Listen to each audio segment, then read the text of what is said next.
Imagine taking two complete strangers, locking them inside a sterile, white room for 100 days, and just dangling $500,000 in front of them. Today, we're unpacking a really incredible behavioral economics case study wrapped inside an extreme survival challenge. We're going to break down the journey of Bailey and Susie as they navigate absolute isolation. It's this wild study in human endurance, the crazy subjective value of money, and ultimately, trust. This is actually like an insane asylum. That was Susie, and she said that on day one. Before the sheer boredom had even fully set in, this stark, empty environment just immediately struck a nerve. You see, the psychological toll of that white room begins the literal second the door shuts, completely setting the stage for the madness that follows. It's not just a physical room, it's a pressure cooker for the mind. And here is exactly why they're staying inside that pressure cooker. $500,000. But, you guessed it, there's a massive catch here. If either Bailey or Susie taps out and leaves the room before the 100 days are up, they both get absolutely nothing.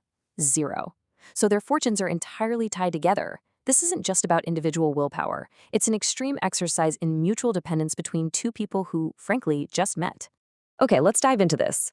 To really grasp the crazy economic decisions they make later on, we kind of have to understand the agonizing baseline of this cube.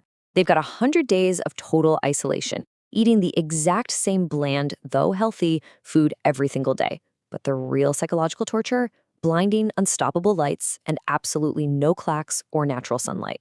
They are entirely stripped of their time perception. It makes the days just blur into this one endless, agonizing stretch. And watching their rapid descent into boredom is just fascinating. Look at how fast things degrade. On day one, they completely break their internal clocks, sleeping for only 2 hours. By day 4, they're so desperate they're crafting playing cards out of journal paper just for a tiny drop of dopamine. Day 5 actually shows some real ingenuity. They make a fake sign-in sheet to trick the camera crew into revealing the date. But then we hit day 7. Sanity starts slipping. Bailey literally resorts to whipping pieces of pork at the wall just for entertainment.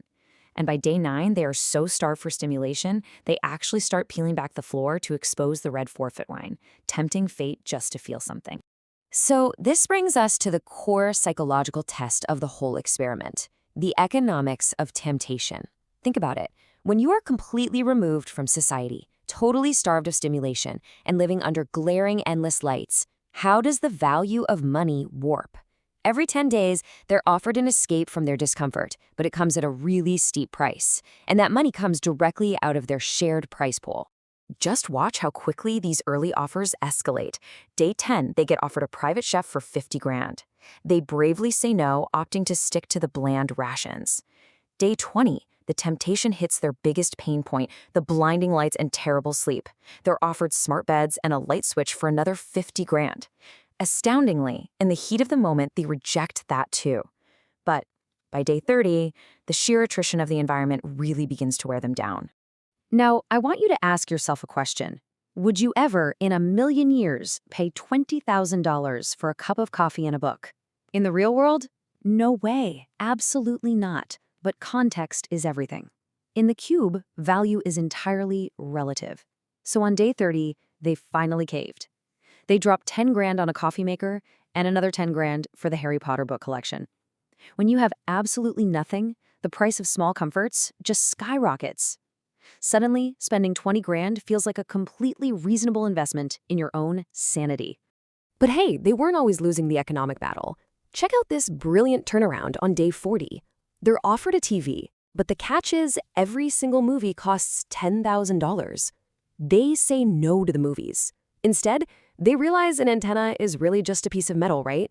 So they take a knife, fray a wire on the wall, plug it into the TV, and successfully pull in a free local broadcast of a car race.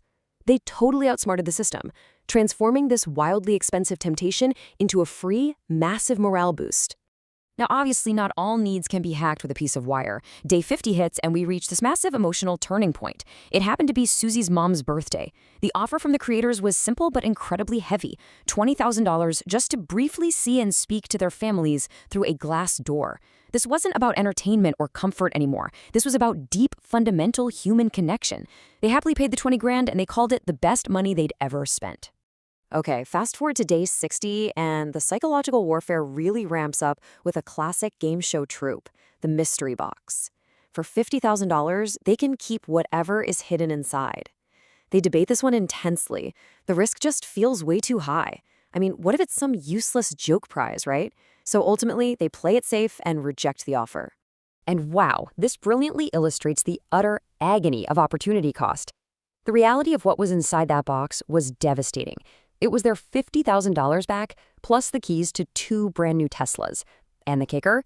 Susie had explicitly mentioned wanting a Tesla earlier in the challenge. Discovering what they missed out on absolutely crushed them. It literally led to 9 days of deep regret and actual physical sickness for Susie.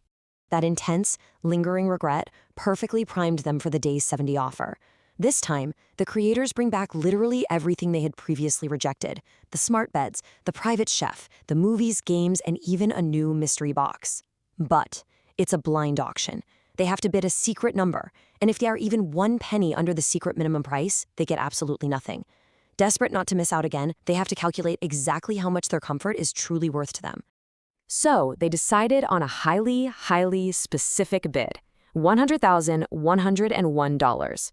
It turns out the secret minimum was $69,000, which means they won. They secured the ultimate haul, completely transforming their barren, torturous cube into this luxurious vacation spot. They finally had incredible sleep, amazing food, and endless entertainment. And this brilliantly illustrates the total economic shift over those 100 days. Look at how the math changed. Their initial $500,000 prize pool had rapidly dwindled.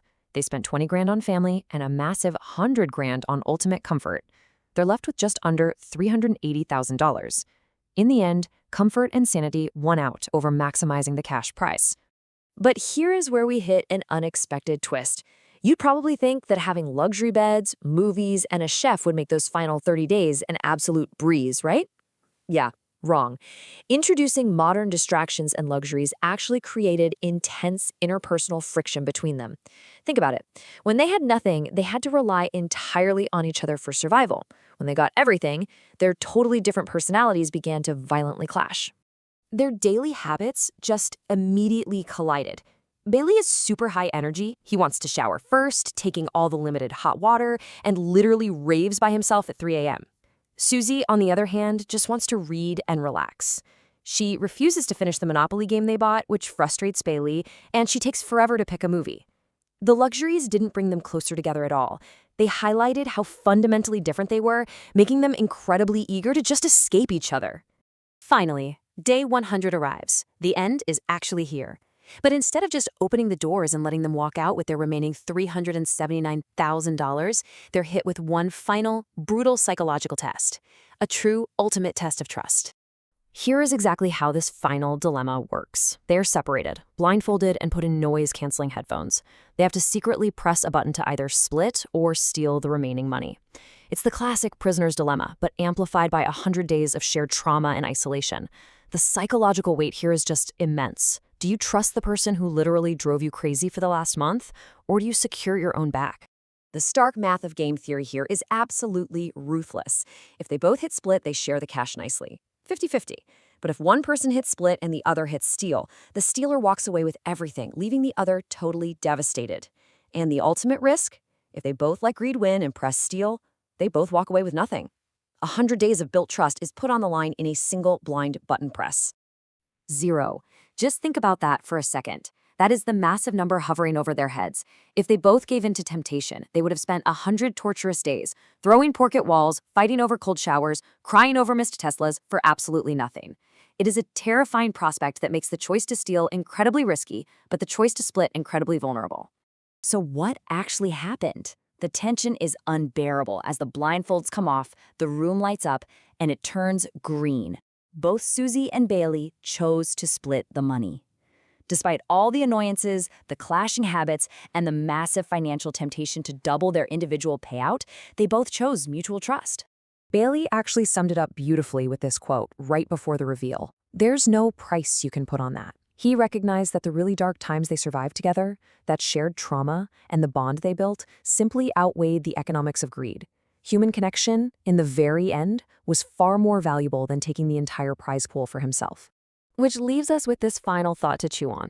What are we truly willing to endure for life-changing money? And can true trust actually be bought? This 100-day experiment shows us that extreme isolation totally warps our sense of value, but it also proves that shared adversity can forge a trust that even hundreds of thousands of dollars can't break. So, how would you have handled the queue? Would you have split or would you have stolen? Think about it. Thanks for joining me for this explainer, and I'll catch you next time.